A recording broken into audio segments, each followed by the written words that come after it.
Bonjour à tous, bienvenue sur Déclic Numérique. Aujourd'hui, je vous fais un retour d'expérience sur mon passage d'un Canon 5D Mark III au Sony Alpha 7 III et je vais vous parler un petit peu de ce que je pense de ces appareils et également mon ressenti personnel sur cette migration. On y va.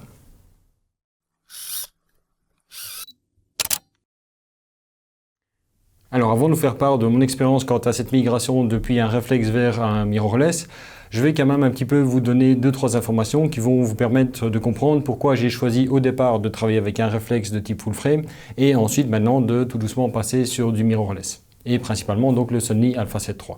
Donc départ en numérique, j'ai commencé avec un Canon EOS 600D que j'ai gardé pendant quelques temps. J'ai ensuite migré vers un Canon 70D que j'ai eu en seconde main. C'est avec celui-là que j'ai commencé à vraiment m'intéresser à fond à la photo et à progresser. Et il y a 2 ans et demi, j'ai décidé de passer au plein format, simplement parce que j'avais envie de me faire plaisir et je voulais avoir l'appareil qui me semblait le plus intéressant à ce moment-là. Donc j'avais opté pour le 5D Mark III, déjà parce que je voulais un plein format, je voulais un appareil qui soit performant d'un point de vue autofocus, et je voulais donc avoir aussi d'autres fonctionnalités comme la protection contre l'humidité et la poussière, et quelques autres choses encore qui sont dans le 5D Mark III. Cet appareil, je l'ai maintenant utilisé intensivement pendant 2 ans et demi. Donc pour vous donner une idée, sur 2 ans et demi, j'ai fait à peu près 72 000 clichés avec, ce qui, je pense, pour un amateur comme moi, est quand même relativement élevé, puisque l'appareil est lui-même garanti pour 150 000 déclenchements au niveau de l'obturateur mécanique, etc. Donc je suis grosso modo à la moitié de la durée de vie d'un point de vue garantie mécanique en 2 ans et demi temps, ce qui me semble vraiment pas mal. Surtout quand je vois le nombre de déclenchements annoncés pour des Canon 5D Mark III en seconde main, qui parfois ont 3-4 ans et ont seulement 10 000 déclenchements. Alors j'en viens maintenant aux raisons qui m'ont attiré vers le Sony Alpha 7 III.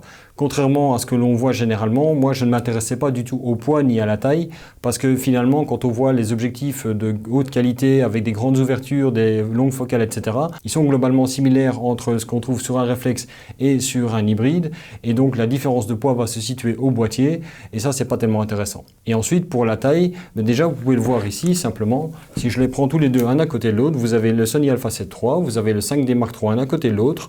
Certes, le 5D Mark III est plus volumineux, mais ce n'est quand même pas monstrueusement différent. D'un point de vue poids, donc ici sur les deux, j'ai monté des focales plus ou moins équivalentes. Ici sur le Canon, j'ai un 50 mm f1.4, ici j'ai un 55 mm f1.8. Donc on est quand même sur quelque chose d'assez similaire.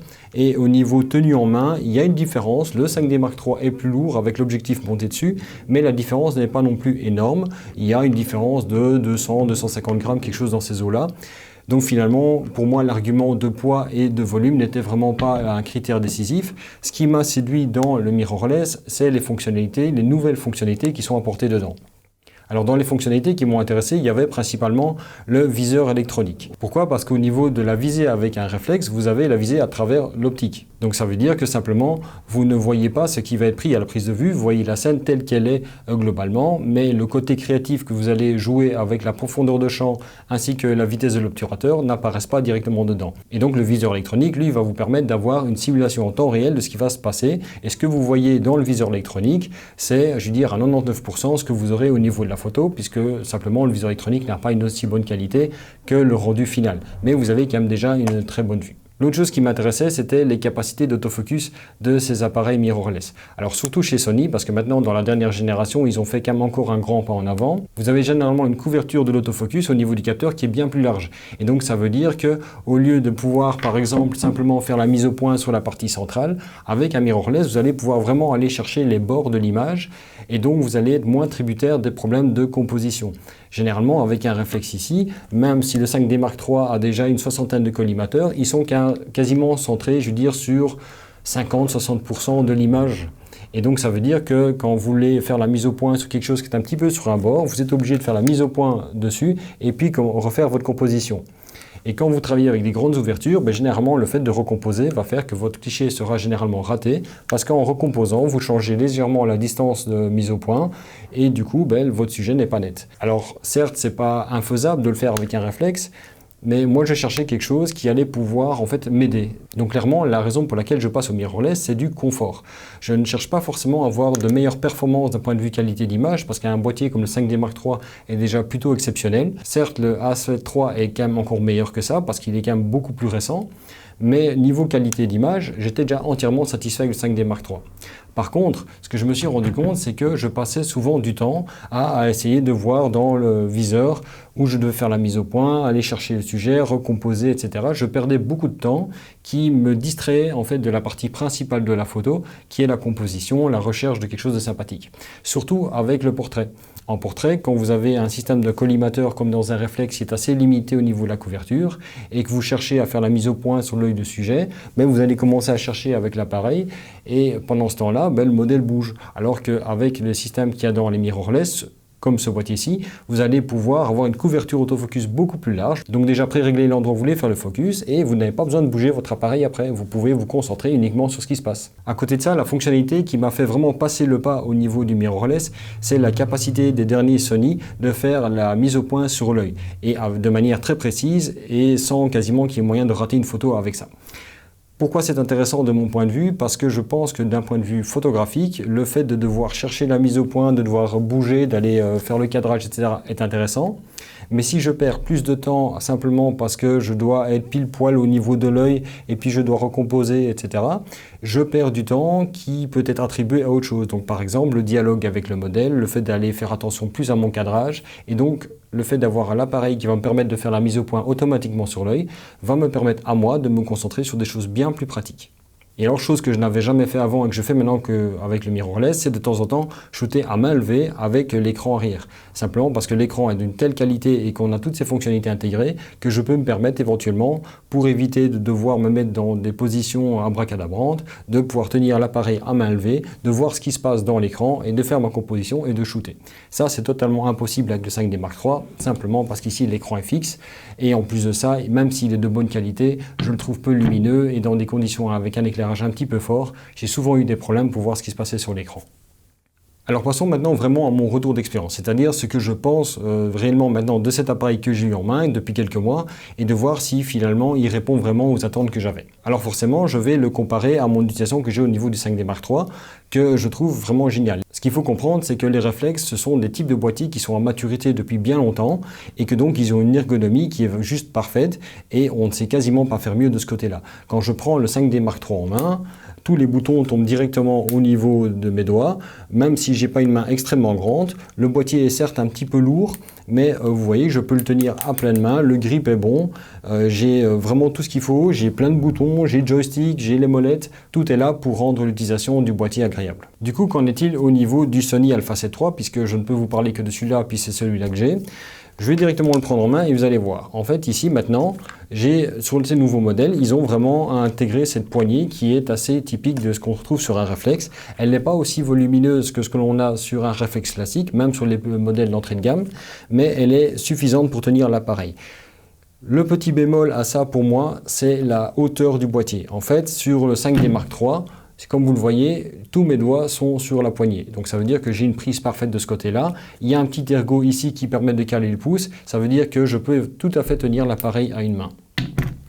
Quand je prends le Sony Alpha 7 III, j'ai exactement le même concept qui apparaît, c'est-à-dire que je tiens mon boîtier à une main, j'ai un ergot sur le côté ici qui permet de bien caler mon pouce, mais vous voyez que mon petit doigt en dessous passe en dessous du boîtier.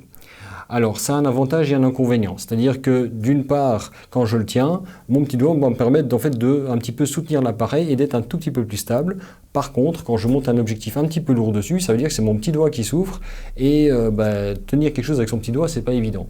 Donc pour ça, si moi je devais concevoir ce genre de boîtier-là, j'aurais simplement pris la hauteur d'un boîtier réflexe et j'aurais mis la même technologie dedans et déjà ça aurait été beaucoup mieux. Si comme moi vous avez des mains de taille plus ou moins moyenne, pas de souci, ça tient très bien. Si maintenant vous avez des grandes mains, je pense qu'il pourrait éventuellement y avoir un souci de tenue, puisque vous allez déjà avoir du mal à mettre tous vos doigts dans la hauteur, mais en plus, au niveau de la longueur des doigts, vous risquez d'être un petit peu gêné au niveau de la poignée. Sinon, la position des boutons est globalement bonne, c'est-à-dire qu'ici on a une petite molette sur l'avant. Je l'aurais vu un tout petit peu plus haute, mais ça c'est dû à la position de la main. C'est-à-dire que si j'avais plus de place en dessous, ma main serait plus basse et du coup je tiendrais le bouton vraiment à la bonne hauteur. On a une molette ici derrière qui fonctionne particulièrement bien. On en a une à l'arrière de l'écran qui est très bien placée. Le joystick est superbement placé. De ce côté-là, vraiment rien à redire. Alors toujours côté ergonomie, on a la batterie qui est située à un endroit classique, donc de ce côté-là, pas de problème. On a l'écran qui s'incline. Alors pour moi, par rapport au 5D Mark III, c'est super, parce que simplement, je ne savais pas le faire avant. Maintenant, si je compare au 70D que j'avais avant, qui était avec un écran de type flip, là, forcément, je perds un petit peu de mobilité. Ici, pour filmer, je pourrais pas simplement voir mon image. Je suis en train de me filmer avec le 70D. Je vois l'écran à côté de l'objectif et donc, ça me permet de constater que je suis bien dans le cadre. Et ça, malheureusement, avec le Alpha 7 III, c'est pas possible. Mais en même temps, je ne fais des vidéos que pour YouTube. Je ne veux pas faire d'autres types de vidéos pour l'instant. Donc, ça me suffit. Si je devais filmer avec la 7 III, je m'en sortirais très bien. Alors toujours côté ergonomie, il y a des petites choses par-ci par-là qu'on se demande pourquoi ils n'auraient pas amélioré. Par exemple, vous avez par défaut sur le boîtier normalement des petits triangles en métal qui permettent d'accrocher la sangle. Ils sont juste insupportables parce qu'ils tapent en permanence sous le boîtier. La première chose que j'ai fait en sortant de sa boîte, c'est les enlever et j'ai remplacé ça par un système d'attache Peak Design qui fonctionne super bien avec l'attache en dessous. Donc ce problème-là est résolu, mais j'aurais préféré d'avoir quelque chose un petit peu plus sobre, comme on trouve d'ailleurs au niveau du 5D Mark III, qui est simplement un truc fixe qui permet de passer la sangle à travers et ça fonctionne beaucoup mieux que ces petites attaches à l'ancienne. On se demande pourquoi ils ont fait ça. Autre chose qui m'a un petit peu embêté et qui m'embête encore régulièrement, même si c'est pas trop grave, ces boîtiers peuvent être rechargés directement en USB. Ça veut dire que vous n'avez pas besoin de sortir la batterie, vous les branchez directement en USB, que ce soit sur votre PC avec l'adaptateur prévu ou éventuellement avec une batterie externe. Vous avez en fait ici deux ports USB, un qui sert pour la charge et pour le transfert de données en USB 2 et vous avez de l'USB-C qui permet de faire le transfert haute vitesse mais qui ne fait pas l'alimentation. Mais comme vous le voyez, cette petite trappe ici, elle est ridicule, c'est-à-dire que déjà elle a l'air un petit peu fragile, bon visiblement j'ai jamais eu de problème avec, mais elle est mal positionnée. Si vous voulez mettre le câble d'alimentation dedans, en fait cette trappe elle vient simplement gêner, elle se met comme ça et votre boîtier n'est pas complètement posé dessus. En fait votre boîtier pose sur cette petite trappe. Ça je trouve que c'est un très mauvais calcul qui a été fait. Soit ils auraient pu faire la trappe qui ouvre vers le haut ou alors de faire comme ce qu'ils ont fait pour la trappe de la carte SD, simplement un petit clapet qui s'ouvre, ça aurait été quand même nettement plus propre. Mais comme vous voyez, ces petits défauts ne sont pas non plus énormes. Je m'en accommode très bien. C'est pas ça qui me ferait regretter d'avoir acheté le boîtier, loin de là. Alors qu'en est-il de mon expérience quant à l'utilisation de ce boîtier? En fait, j'ai été agréablement surpris en l'utilisant. Il m'a pas fallu plus d'une demi-heure pour m'habituer au viseur électronique. Maintenant, ça dépendra de chacun. Mais la qualité du viseur électronique, la manière dont il réagit est suffisamment simple et suffisamment évidente à employer pour que l'on comprenne directement ce qui se passe. En fait, ce que vous voyez dans l'écran LCD et dans le viseur, c'est exactement la même chose, avec une légère différence de qualité, parce que vous avez une meilleure qualité sur l'écran à l'arrière, vu qu'il est plus grand. Mais au niveau du viseur, vous voyez directement ce qui se passe. Moyennant une adaptation de la configuration des différents boutons, je suis retombé sur une configuration qui correspond plus ou moins à ce que j'ai sur 5D Mark III. Donc, j'ai pu également ne pas devoir changer mes habitudes en termes d'utilisation des différentes molettes. C'est un des gros avantages de ce boîtier-là. Même si l'ergonomie de base des boutons ne vous plaît pas, vous pouvez quasiment tout modifier. Alors, ce qui m'a bluffé avec cet appareil, c'est surtout l'autofocus. Je savais que les performances d'autofocus du A7 III étaient vraiment bonnes, mais à ce point-là, je ne voulais pas le croire. En fait, on a une rafale de dingue, puisqu'on peut aller jusqu'à 10 images par seconde, et quand vous avez un objectif natif qui est monté dessus, comme celui que j'ai ici, le 55 mm f1.8, il suit parfaitement, et quand votre sujet est net sur la première photo, et que vous suivez quand même correctement le sujet, parce qu'il faut adapter l'autofocus pour ça, vous aurez toute la série d'images nettes à 10 images par seconde. Moyennant une carte correcte, vous pouvez simplement faire des rafales de 20-30 images sans aucun problème avec votre sujet qui est parfaitement net dedans. Mais plus encore, c'est les fonctionnalités d'autofocus automatique sur l'œil qui m'ont vraiment plu. C'est-à-dire que je pensais que ça allait fonctionner correctement, mais ça fonctionne plus que correctement parce que même des moments où on ne voit pas soi-même le détail dans l'œil et parfois sur un œil qui est légèrement tourné ou quelqu'un qui est de plus ou moins de profil, on arrive à faire la mise au point sur l'œil toujours le plus proche, mais de manière exacte. Et donc on peut travailler à très grande ouverture en faisant totalement confiance à l'autofocus de l'appareil et se concentrer sur le principal. Donc ça, c'est sans doute la plus belle fonctionnalité que je trouve dans ce boîtier-là. Si vous faites du portrait et que vous aimez travailler à grande ouverture et que vous avez des problèmes pour faire la mise au point sur l'œil, l'Alpha 7 III et l'Alpha 7 R3 et la 9, tous ces boîtiers-là, toutes ces générations de boîtiers-là ont un système d'autofocus automatique sur l'œil qui est juste irréprochable. Donc, comme vous l'avez compris, je suis très satisfait de ce boîtier, mais pourtant, tout n'est pas rose pour autant, même au niveau de l'utilisation. Il y a quand même pas mal de choses pour lesquelles, de temps en temps, je suis un petit peu ennuyé. pas suffisamment pour me faire regretter mon achat, bien entendu. Je suis très content de ce boîtier-là, mais il y a des circonstances dans lesquelles j'ai tendance à préférer mon 5D Mark III. C'est une des raisons pour laquelle je l'ai toujours et que je ne suis pas sûr que je vais m'en séparer un jour. Déjà, ça me permet d'avoir deux bons gros boîtiers, mais en plus, il y a des cas dans lesquels il est plus facile d'utiliser un réflexe qu'un hybride. Maintenant, ça dépend peut-être purement de l'appareil en lui-même, mais je vais vous donner un exemple simple. Donc, dans une des prochaines vidéos, je vous parlerai du principe d'exposition à droite, qui consiste simplement à faire en sorte que tout l'histogramme soit du côté droit de l'image. Normalement, pour ça, vous allez vous baser sur l'histogramme qui est fourni par l'appareil, mais aussi sur son posemètre. Alors, côté histogramme, au niveau du mirrorless, c'est génial parce que vous l'avez directement affiché dans le viseur. C'est l'histogramme de l'image finale, donc c'est relativement précis et vous pouvez vous baser dessus. Quand il s'agit du posemètre, là par contre, je suis moins content. C'est-à-dire que quand je prends mon 5D Mark III, si je veux estimer la luminosité qu'il y a dans une scène, je vais simplement le mettre en mesure spot, comme j'en ai parlé dans une précédente vidéo. Je vais estimer ce que je dois avoir comme résultat. Donc par exemple, si je prends en photo un paysage dans lequel il y a des nuages très blancs sur un ciel assez bleu, avec beaucoup de contraste dedans, où je sais que je vais avoir un problème de dynamique et que je veux donner la priorité au ciel, à ce moment-là, ce que je vais faire, c'est prendre la mesure spot, prendre la mesure sur le nuage. En général, je vais faire en sorte que mon posemètre m'indique 2 IL et 1 tiers à peu près, parce que je sais qu'à ce moment-là, ça veut dire que les points les plus clairs de ma photo seront totalement à droite dans l'histogramme et je vais avoir donc une meilleure utilisation de ma plage dynamique de mon capteur. Alors en théorie, le mirrorless permet de le faire aussi puisqu'il y a un posemètre intégré aussi. Je ne sais pas si c'est un souci au niveau de la programmation du firmware ou si c'est une limitation au niveau de l'appareil, mais le posemètre de la C3 vous donne une échelle qui va donc de 0 à plus 5 d'un côté et moins 5 de l'autre. Donc ça, on dit, bah, ok, c'est génial, je vais pouvoir mesurer de très grandes différences de luminosité. Mais dans les faits, il va vous donner une valeur totalement correcte de 0 à plus 2 ou de 0 à moins 2. Et dès que vous dépassez ça, il vous donne simplement une alerte cramée ou une alerte bouchée. Or, ce n'est pas vrai. Votre boîtier peut aller bien plus loin que ça. Normalement, avec un A7 III, je pense qu'on peut aller quasiment à plus 3 IL sans avoir de cramé. Simplement parce que votre fichier RAW contient beaucoup plus d'informations dans les hautes lumières que dans les basses lumières, par exemple. Et donc, simplement, on va avoir une zone qui est très claire, on aura l'impression qu'il n'y a pas de détails dedans, mais si en post-production on va réduire cette exposition, on va pouvoir récupérer énormément de détails sans les avoir cramés. Du coup, quand je veux faire ce genre de mesure-là avec le réflexe, ça me prend une demi-seconde, j'ai aucun problème. Quand je le fais avec le mirrorless, j'ai toujours un doute. J'ai toujours le doute de savoir est-ce que je suis trop loin ou pas assez, parce qu'au-delà de 2 IL, il m'indique plus de valeur précise. Donc du coup, on pourrait se dire, mais dans le mirrorless, il y a les zébras. Donc c'est le fait de pouvoir afficher les zones bouchées ou cramées avec un système de hachure qui va vous clignoter, pour vous montrer ce qui est sur X ou sous X. Le problème, c'est que ces zébras sont calculés en fonction de l'image que vous est montrée par l'appareil. Et donc elles sont notamment dépendantes du style d'image que vous employez et ne reflètent pas totalement la réalité. Généralement, quand les zébras vous indiquent que c'est cramé, en fait ça ne l'est pas. Vous êtes à la limite de, mais il y a encore une petite marge.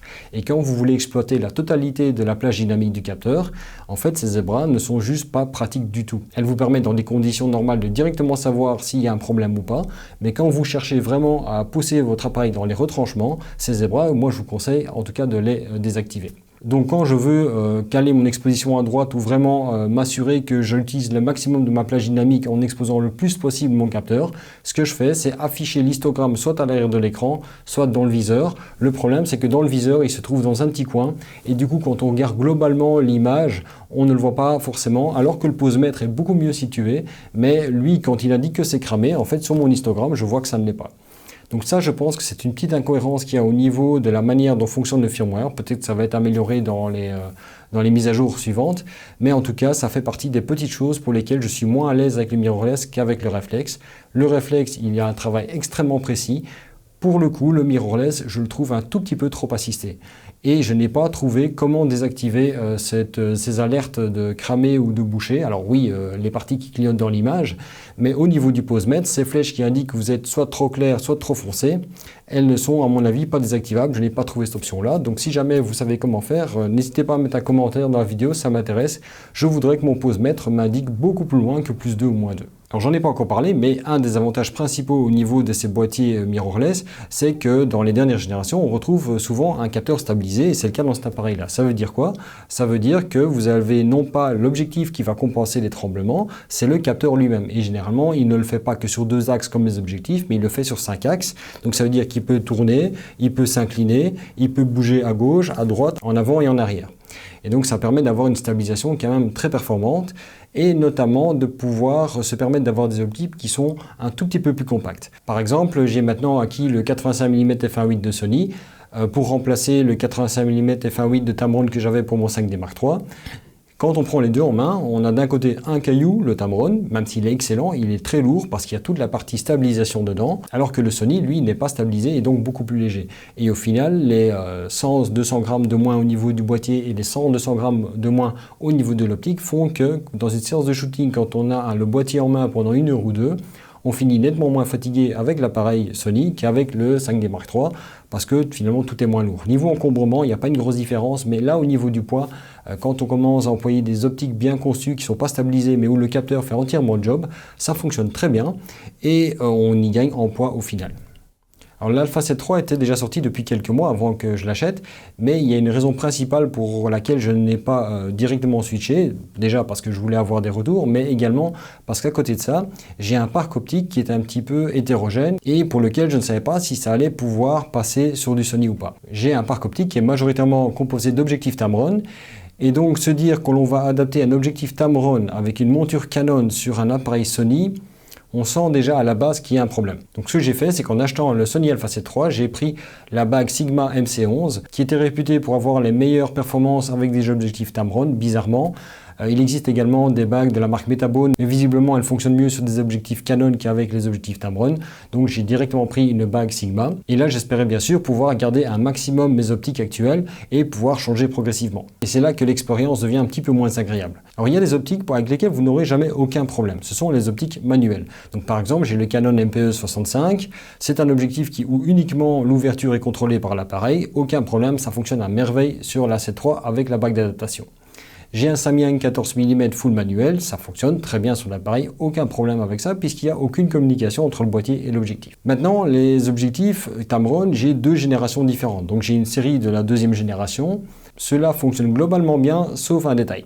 Donc la mise au point se fait très bien. Le réglage de l'ouverture fonctionne à merveille. L'autofocus fonctionne. L'autofocus sur l'œil fonctionne tant que vous êtes en single shot. Ça veut dire que dès que vous voulez faire du tracking de sujet, là, ça commence à déconner. En fait, ce qui se passe, c'est qu'au moment où vous faites le focus sur votre sujet, que ce soit avec le focus sur l'œil ou le focus normal, la première image va être nette et dans la rafale qui va suivre, en fait, le focus n'a pas bougé. Le focus ne suit pas le mouvement pendant la rafale. Tant que vous êtes occupé à faire une mise au point, aucun problème. Mais il n'y aura toujours qu'une seule image qui sera bien faite. Donc ça veut dire que cette solution n'est pas fonctionnelle si vous faites de l'animalier avec des animaux qui bougent beaucoup. Si vous faites du shooting sportif, etc., là, laissez tomber directement le principe des bagues d'adaptation aussi exotiques que je l'ai fait. Je sais que les objectifs Sigma montés sur la bague Sigma sur l'appareil se comportent relativement bien, mais du Tamron avec une bague Sigma sur du Sony, pour un suivi en continu sur le sujet, dans des choses qui bougent, laissez tomber, ne comptez pas dessus, ça ne fonctionnera pas. Par contre, si vous faites du portrait plus ou moins posé, si vous faites du paysage, là, ça peut être une solution qui fonctionne très bien puisque vous allez avoir des sujets qui ne vont pas bouger. Vous allez simplement faire votre focus de manière fixe, c'est-à-dire vous allez attendre la confirmation. Quand la confirmation est bonne, votre focus est fait, votre sujet ne bouge pas. Et là, aucun problème. Vous allez pouvoir vraiment avoir de très bons résultats. J'ai fait des portraits avec le 85 mm de Tamron sur la bague MC11 montée sur le Sony A7 III. La qualité est juste exceptionnelle. Maintenant, quand le sujet bouge, je n'arrive pas à le suivre avec le suivi en continu. Ça, par contre, ça ne fonctionne pas, même en réduisant la rafale à son minimum, qui est de l'ordre de 3-4 images par seconde. Même là, en fait, l'objectif simplement ne suit pas. Donc, pour les objectifs Tamron de génération récente, ça fonctionne à condition de ne pas vouloir faire du tracking de sujet. L'autre point qui ne fonctionne pas avec ça, c'est la stabilisation. Or, la raison pour laquelle j'adore les objectifs Tamron, c'est parce qu'ils ont une stabilisation de dingue. Et savoir qu'un objectif Tamron monté sur du Sony, je dois désactiver la stabilisation pour que ça fonctionne, c'est totalement contre-productif et ça ne m'intéresse donc pas. Donc ça, c'est un gros problème. Donc j'ai essayé en ayant la stabilisation des deux activée, celle du boîtier et de l'objectif, avec uniquement le boîtier ou uniquement l'objectif. Il n'y a aucun cas où ça fonctionne correctement. Vous n'arrivez jamais à avoir un rendu correct. La meilleure solution, ce qui donne le meilleur compromis, c'est d'employer uniquement celle du boîtier et de régler le steady shot avec la focale qui correspond à celle de l'objectif. Là, vous allez avoir un résultat plus ou moins correct, mais c'est dommage parce que je pense que la stabilisation Tamron est juste excellente et si elle pouvait se combiner avec celle de l'A7 III, ce serait juste des résultats de dingue. Et alors, j'ai quelques objectifs de plus ancienne génération, donc notamment le 24-70 f2.8 de Tamron, la première génération. Celui-là, il ne fonctionne totalement pas. C'est-à-dire qu'il n'y a aucune communication qui fonctionne entre le boîtier et l'appareil, malgré la bague. Pas de contrôle d'ouverture, pas de focus, rien. C'est juste totalement inutilisable. Donc l'autre objectif sur lequel j'ai des résultats vraiment relativement mauvais, c'est le Tamron 90 mm macro, la première génération. Donc celui qui a encore une bague dorée, mais stabilisée. Il fonctionne, le diaphragme est contrôlé, la mise au point fonctionne, c'est très lent au niveau de l'autofocus, mais il y a un problème de conception, je pense qu'il y a une grosse incompatibilité. Quand on regarde les objectifs pour mirrorless, quand l'objectif n'est pas utilisé, le diaphragme est fermé. Or, sur un boîtier réflexe, l'objectif est grand ouvert quand il n'est pas utilisé. Ce qui fait que quand vous montez certains anciens objectifs sur une bague d'adaptation, ils ne sont pas capables de maintenir le diaphragme fermé. Et donc déjà, ça pose des problèmes pour le rendu que vous voyez à l'arrière de l'appareil. Mais en plus, ça veut dire que dès que vous allez prendre la photo, le diaphragme va se fermer, il va se rouvrir et la photo va être prise. Mais autant le réflexe est fait pour gérer ça, autant le mirrorless ne l'est pas. Dans les essais que j'ai faits, j'ai toujours l'impression que ce mouvement du diaphragme pendant la prise de vue induit des vibrations supplémentaires et gâche un petit peu la photo. J'ai vraiment pas réussi à avoir le moindre résultat vraiment correct avec. Donc, si je devais un petit peu conclure cette vidéo, qu'est-ce que je pourrais dire? Simplement que je suis particulièrement content de ce boîtier, je suis très content de mon achat, c'est un excellent boîtier, je prends beaucoup de plaisir à faire de la photo avec, mais il y a encore des choses pour lesquelles le réflexe reste meilleur. Donc je suis très content d'avoir encore les deux. J'aimerais bien qu'à l'avenir, on ait des mises à jour qui permettent que le posemètre soit un petit peu plus réactif et donne plus d'informations au niveau de la prise de vue. Maintenant, c'est peut-être ma manière de travailler qui n'est pas compatible à 100% avec un mirrorless.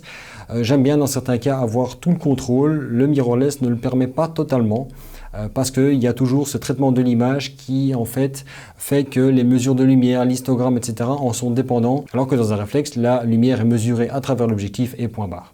Autre petit détail aussi, le réflexe se débrouille généralement mieux quand il s'agit de faire la mise au point sur des surfaces unies. Là où le réflexe fonctionne principalement sur base d'une détection de phase, qui fonctionne un petit peu mieux dans ces circonstances-là. Maintenant, en contrepartie, la détection de contraste permet de faire la mise au point sur des choses bien plus complexes, comme sur l'œil du sujet, ce qu'un réflexe n'arrive totalement pas à faire.